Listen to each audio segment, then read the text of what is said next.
एक सोने के डिब्बे में हीरे रखे हैं, दूसरा चांदी के डिब्बे में हीरे रखे हैं, तीसरा पीतल के डिब्बे में हीरे रखे हैं, चौथा तांबे के डिब्बे में हीरे रखे हैं,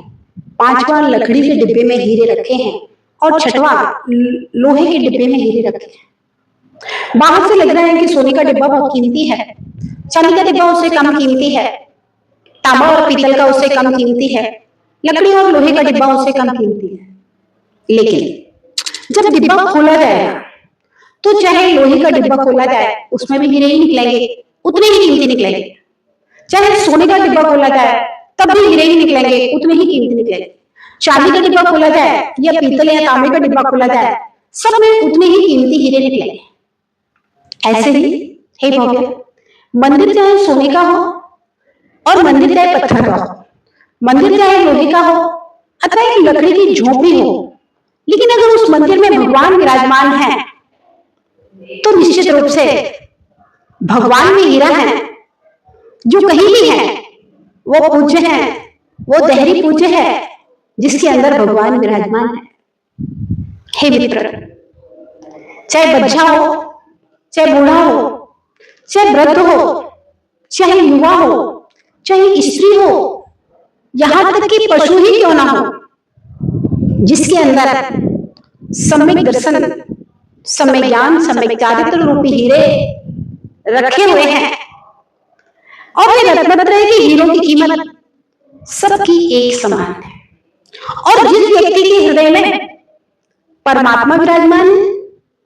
चाहे वह बूढ़ा, युवा, बच्चा, जवान, स्त्री, पुरुष कोई भी हो, जैसे मंदिर की अपनी व्याख्या है लेकिन भगवान की अपनी व्याख्या है, डिब्बों की अपनी व्याख्या है, हीरों की अपनी व्याख्या है, ऐसे ही जिस व्यक्ति के अंदर भगवान विराजमान है वह व्यक्ति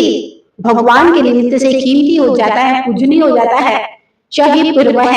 शेर की पर्याय में ही क्यों ना हो, सांप की पर्याय में ही क्यों ना हो, कुत्ते की पर्याय में भी क्यों ना हो। धर्म के प्रभाव से कुत्ता भी देव हो जाता है और पाप के प्रभाव से देव भी कुत्ता हो जाया करता है। धर्म के प्रभाव से एक चंडाल भी देव हो जाया करता है, चंडाल भी देवों के द्वारा पूजनीय हो जाता है, पाप के प्रभाव से देवों की भी दुर्गति हो जाया करती है। तो ध्यान रहे, महत्वपूर्ण शरीर नहीं, महत्वपूर्ण बाहरी अवस्था और व्यवस्था नहीं, महत्वपूर्ण मेरे अंतरंग की विशुद्धि और मेरे अंतरंग का सम्यक दर्शन और मेरे भगवान की भक्ति, भगवान की आराधना और जिन्हें भगवान की कितनी श्रद्धा मेरे अंदर विराजमान है, बस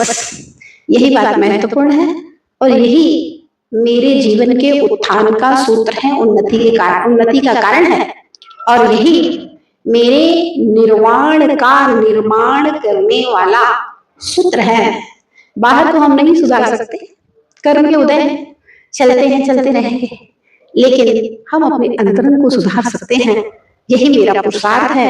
मैं अपने भावों को सुधार लूं और भगवान को अपने हृदय में विराजमान कर लूं और भगवान के द्वारा कहा हुआ एक एक शब्द पर मेरी श्रद्धा, विश्वास ऐसे हो जैसे तलवार के ऊपर चढ़ा हुआ पानी होता है। नान्यथावादी हो, जिनेंद्र भगवान अन्यथावादी नहीं होते,